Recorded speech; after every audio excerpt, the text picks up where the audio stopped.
السلام علیکم ورحمۃ اللہ وبرکاتہ۔ کتاب پالیٹکس میں ایک دفعہ پھر خوش آمدید کہتے ہیں، اور آج کی کتاب ہے اقتدار کی مجبوریاں۔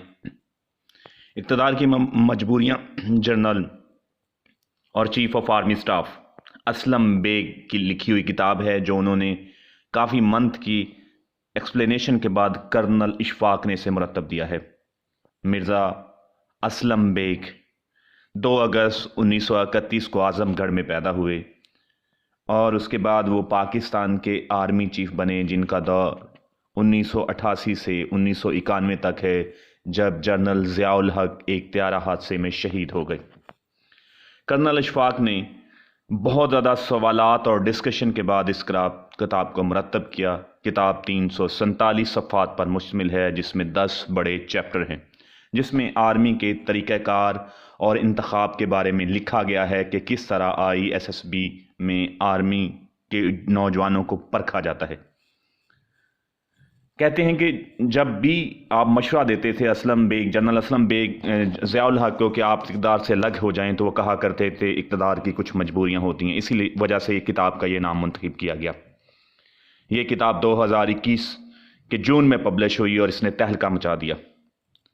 جنرل اسلم بیگ لکھتے ہیں، جنرل پرویز مشرف نے امریکی دباؤ میں آ کر ڈاکٹر عبدالقدیر خان پر الزامات لگائے اور ٹیلی ویژن پر ان سے معافی منگوائی، جبکہ ذمہ دار کئی اور مہرے بھی تھے۔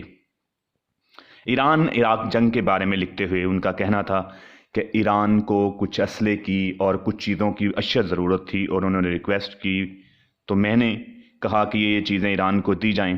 ایرانی صدر نے بھی یہاں دورہ کیا، لیکن امریکی دباؤ پر ایران کو وعدوں کے سوا کچھ نہیں ملا۔ جنرل اسلم بیگ لکھتے ہیں کہ اسرائیل اور امریکہ مل کر مسلمانوں کے خلاف ہر محاذ پر سازشیں کر رہے ہیں اور اسلام کا تشخص خراب کرنے کی کوشش کر رہے ہیں۔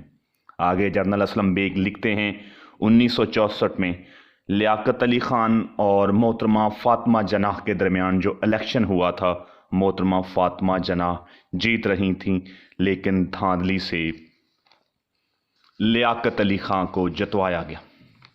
اقتدار کی مجبوریاں میں اسلم بیگ لکھتے ہیں کہ وہ اکاڑا ڈویژن میں کی قیادت کر رہے تھے کہ جنرل ضیاء الحق چاہتے تھے کہ وہ ایک ایسا سیمینار، ورکشاپ اور پروگرام کروائیں جس میں جانا جا سکے کہ آرمی کیا خیالات رکھتی ہے اگر بھٹو کو پھانسی دے دی جائے۔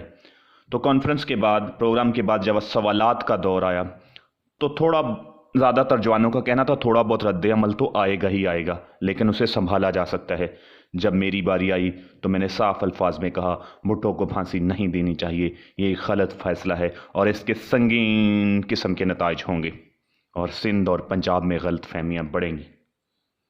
فلسطین اور دوسرے بہت سے ممالک بھٹو کو قبول کرنے کو تیار ہیں، آپ بھٹو کو ان کو دیں اور جلا وطن کر دیں۔ وہ ایک بڑی جماعت کے سربراہ ہیں۔ کور کمانڈر میرے سے خفا ہو گئے، اور انہوں نے کانفرنس کے بعد DGSI جو جنرل حمید گل تھے کو رپورٹ دی کہ یہ افسر مجھے نہیں چاہیے۔ انہوں نے کہا کہ میں رپورٹ بنا کر ضیاء الحق کو بھیج رہا ہوں، رپورٹ کی بنیاد پر ہی وہ فیصلہ کریں گے۔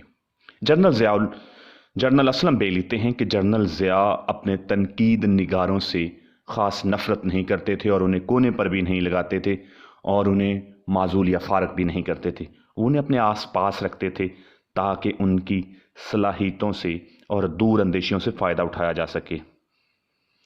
جب 1985 کو جنرل ضیاء الحق ایک نیا سیاسی نظام لانا چاہتے تھے، تو انہوں نے مجھے، جنرل اسلم بیگ کو اور حمید گل کو ایک ذمہ داری سونپی، اور انہوں نے کہا کہ آپ رپورٹ بنا کر مجھے بھیجیں کہ کس طرح کا سیاسی ڈھانچہ لانچ کیا جائے۔ کہتے ہیں کہ رپورٹ مرتب کرنے کے بعد میں نے انہیں پھر مشورہ دیا کہ آپ ووٹنگ کروائیں اور اقتدار ان کے نمائندوں کو منتقل کر دیں، یہ بہترین وقت ہے، لوگ آپ کو ڈکٹیٹر کے طور پر یاد کریں گے۔ تو انہوں نے مجھے اس کتاب کے ٹائٹل والا فقرہ کہا کہ تم چاہتے ہو کہ پھانسی کا پھندا میرے گلے لگ جائے، اقتدار کی کچھ مجبوریاں ہوتی ہیں۔ 1987 میں میری vice chief of army staff کے عہدے پر ترقی ہوئی۔